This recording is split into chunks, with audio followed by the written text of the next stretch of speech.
archives en flammes. En Afrique, les conquêtes démocratiques ont été faites au prix d'efforts multiples, de patience et de sacrifices. Ces acquis de haute lutte permettent aujourd'hui aux citoyens de jouir de droits qui leur étaient jusque-là déniés.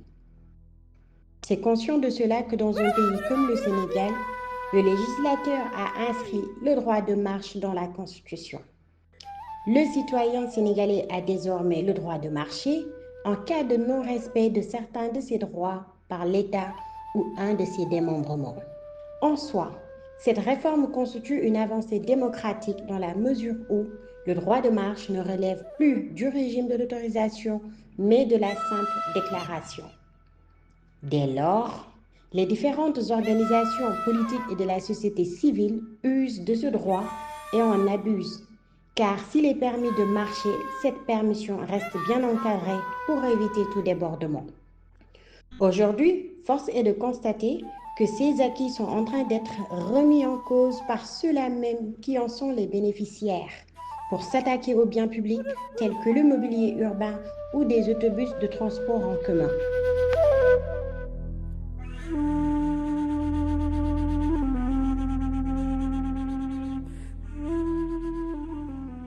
Encore plus grave est la destruction des archives publiques qui ont souvent payé un lourd tribut lors de manifestations dites citoyennes.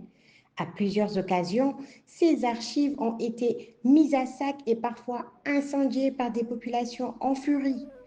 Au-delà de la violence qu'elles induisent, ces destructions massives d'archives engendrent des conséquences catastrophiques immédiates pour les usagers du service public et pour la bonne marche des administrations.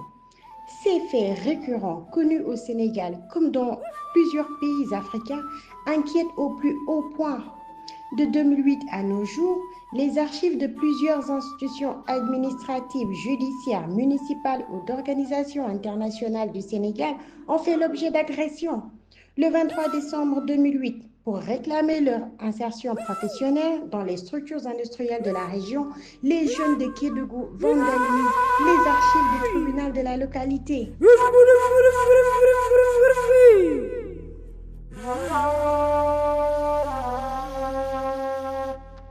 Le 18 mars 2010, pour un simple retard dans le décaissement de la subvention de l'équipe de football par le maire, les jeunes de Vélingara incendient les archives de l'état civil de la commune. Le 22 février 2012, des manifestants s'en prennent aux archives de la commune de Mbao et détruisent l'état civil.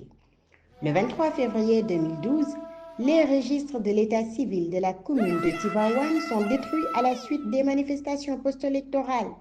Le 24 avril 2014, les adeptes d'un guide religieux détruisent des biens publics et les archives de la mairie d'arrondissement de Thiès-Ouest.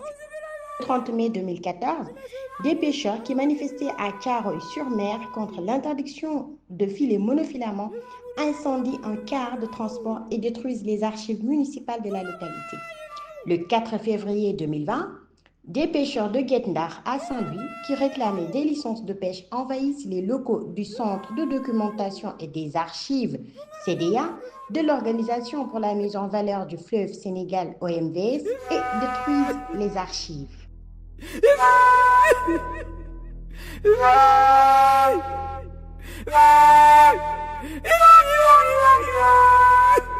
Et comme si la furie est loin de connaître son épilogue, le 2 juin 2023, le Sénégal a connu ses pires troubles depuis des années.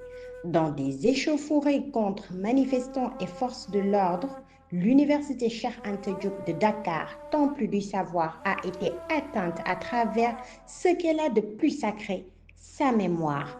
Comme s'il s'agissait d'un autodafé, les archives de la faculté des lettres et celles de la faculté de médecine et de pharmacie ont été incendiées.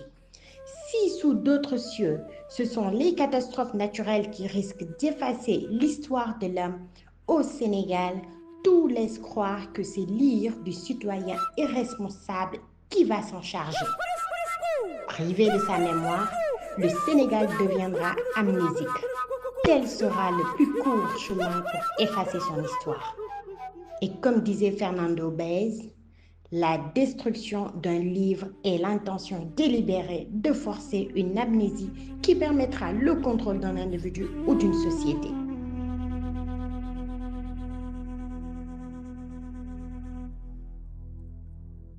Phénomène de notre temps ou tendance du moment que de s'attaquer aux biens publics, au patrimoine communautaire, pour mettre ses concitoyens dans l'impasse et le désarroi. Un acte de justice fait avec douceur a plus de pouvoir que la violence de la barbarie, disait Machiavel. Il n'est pas un archiviste qui ne soit meurtri face à ces faits récurrents dont les coupables n'ont jamais été punis à la hauteur des préjudices subis par la société. Le législateur sénégalais a pourtant dû anticiper pour prévenir et réprimer de telles dérives. Quiconque aura volontairement altéré d'une manière quelconque ou détruit autrement que dans les conditions prévues par les textes en vigueur des documents administratifs ou des documents d'archives publiques ou d'archives privées confiés en dépôt sera puni d'un emprisonnement de 5 à 10 ans, article 26 de la loi numéro 2006-19 du 30 juin 2006 relative aux archives et documents administratifs. Peut-on atteindre l'État en agressant ses institutions? En tout état de cause, c'est la nation qui en sort appauvrie, puisque la reconstitution n'est jamais aisée, et pire, celle de l'État civil peut être une porte ouverte à toute forme de tricherie et de faussaires, tous azimuts.